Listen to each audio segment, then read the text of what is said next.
Hello guys, in this video I am going to show you how to use the Ask AI chat and get answers application as a career counselor.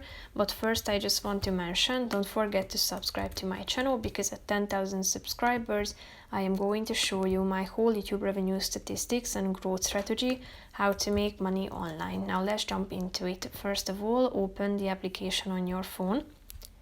After that, click on this career button in the middle of the screen and tap on the third option, career counselor.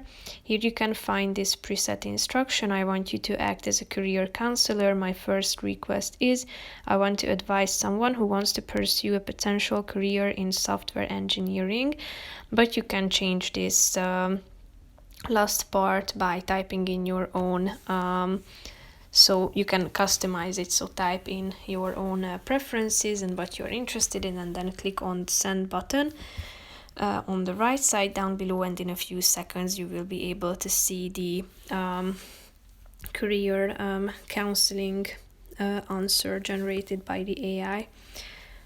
As you can see, it's now being generated, marked with the 3 dots icon. So that's pretty much it for this video, guys. See you in the next one. Bye bye.